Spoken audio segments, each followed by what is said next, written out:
बिस्मिल्लाहिर्रहमानिर्रहीम।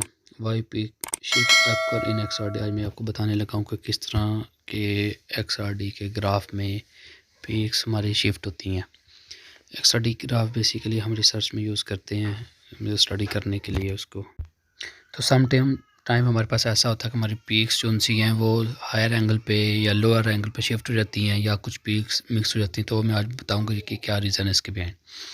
जो रीज़न इसके पीछे वो कुछ हैं कि if the spacing between atom of an element, अगर हम जो कि डी स्पेसिंग वो डिफरेंट हो जाए तो जो डायरेक्शन ऑफ एक्स रेज होगी विल बी डिफरेंट होगी। सेकंड वन ये है कि डोपिंग के ज़रिए से भी पीक्स उनसी हैं वो मिसप्लेस हो सकती हैं, उनका एंगल चेंज हो सकता है, क्योंकि जो हम डोप करते हैं वो डिफरेंट एटॉमिक या आयोनिक साइज़ का एलिमेंट हो सकता है, जिसकी वजह से ये होता है। तीसरी रीज़न ये हो सकती है कि कुछ इंटरनल स्ट्रेसेस हो सकती हैं, जिसकी वजह से उसके लेटेस्ट पैरामीटर जो उनसे मटेरियल के हैं वो चेंज हो जाते हैं और पीक शिफ्ट हो सकती हैं। फोर्थ पे है कि अगर हम टेम्परेचर को चेंज कर दें कि हीट ट्रीटमेंट के दौरान या उसका टेम्परेचर किसी न किसी ज़रिए से चेंज हो जाए, तब भी टेम्परेचर में वेरिएशन होने की वजह से पीक्स शिफ्ट हो जाती हैं। नेक्स्ट जो हमारे पास है कि वो केमिकल कंपोजिशन, अगर उसकी केमिकल कंपोजिशन डिफरेंट हो जाए, चेंज हो जाए मटेरियल के प्रोसेसिंग के दौरान, या उसके अंदर कोई अदर इम्प्योरिटी ऐड हो जाए, तब भी हमारी पीक्स जो सी हैं वो शिफ्ट हो जाती हैं। इसमें कुछ बातें ऐसी हैं कि जिनमें जैसे कि डी स्पेसिंग हो गया, कि डी स्पेसिंग बेसिकली होता है एटम्स के दरमियान जो स्पेसिंग है, अगर वो चेंज हो जाए तो तभी पीक शिफ्ट हो जाती हैं।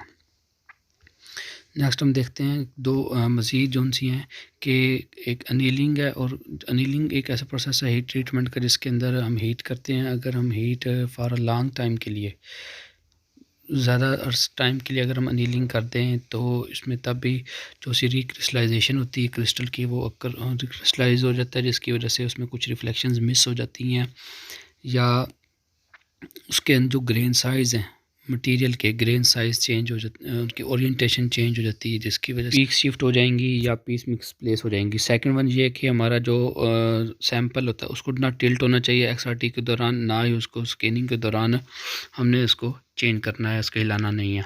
सम इम्पोर्टेंट रिजल्ट्स जो हमें मिलते हैं एक्सआरटी के दौरान वो ये हैं कि अगर पीक्स हमारी शिफ्ट हो रही हैं टुवर्ड्स हायर एंगल में, दैन द होस्ट मटेरियल हमारा कंट्रैक्ट हो रहा है, और अगर हमारे पीक शिफ्ट हो रही टुवर्ड लोअर एंगल में तो वो एक्सपेंड हो रहा है। दूसरी तरफ अगर लेटेस्ट साइज इंक्रीज़ हो रहा है तो इसका मतलब ये है कि पीक होस्ट से पहले शिफ्ट हो रही हैं, और अगर लेटेस्ट साइज डिक्रीज़ हो रहा है तो पीक्स हमारी होस्ट मटेरियल के बाद शिफ्ट हो रही हैं। आयनिक साइज़ जो सा अगर बढ़ रहा है तो पीक लोअर एंगल पे शिफ्ट हो रही हैं, और अगर हमारा आयनिक साइज़ कम हो रहा है तो हमारी पीक शिफ्ट होंगी एट अ हायर एंगल पे। ये इनमें से कोई भी केस हमारा हो सकता है कि पीक शिफ्ट हायर एंगल पे हो या लोअर एंगल पे, उनमें ये रीज़न हो सकती हैं। नेक्स्ट जो हमारे पास आ रहा है कि किस तरह हम पार्टिकल साइज़ को या ग्रेन साइज़ को कैलकुलेट कर सकते हैं। पार्टिकल साइज़, ग्रेन साइज़ या क्रिस्टलाइज साइज़ ये एक ही चीज़ है। इसको हम कैलकुलेट करते हैं using Scherrer formula. Scherrer formula जो सा है वो d=k लैम्डा और b cos थीटा है, where lambda is the wavelength है जो हम यूज़ करते हैं। कॉपर के अल्फ़ा बेसिकली यूज़ करते हैं, उसकी वेवलेंथ 1.54 होती है। उसके बाद बीटा जो है वो full width and half maximum, और थीटा इज़ द एंगल है जो सा हमें ग्लेंसिंग एंगल इन रेड एंड हम यूज़ करते हैं। डी जो सा है उसके दरमियान स्पेसिंग है, इस ग्रेन साइज़ है जो कि हम फाइंड आउट कर सकते हैं।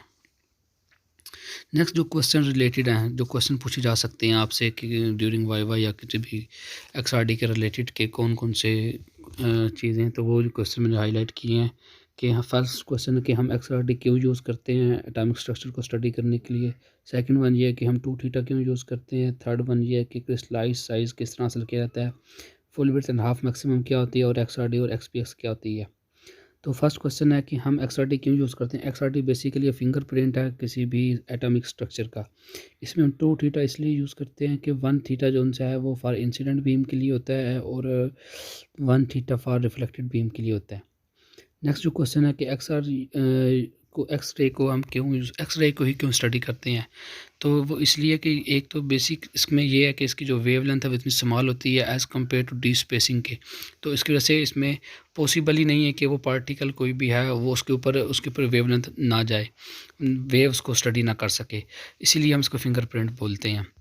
थर्ड क्वेश्चन था कि हमारे पास हम D by Shearer formula use करते हैं किसी भी ग्रेन साइज़ कैलकुलेट करने का, और इसमें बीटा जो है वो full width and half maximum होती है, जिसकी मदद से हम पार्टिकल साइज़ को देख सकते हैं। लास्ट में जो नोट वेरी इंपॉर्टेंट नोट वो ये है कि जो हमारे पास शार्प पीक्स होती हैं एक्सआरडी ग्राफ में वो क्रिस्टलाइट फेस की वजह से होती हैं, और जो ब्रॉड पीक्स होती हैं वो हमारे पास एमॉर्फस फेस की वजह से आती हैं। थैंक यू वेरी मच, दुआओं में याद रखिएगा। सब चैनल को सब्सक्राइब कर दीजिए और वीडियो को एंड तक देखिएगा।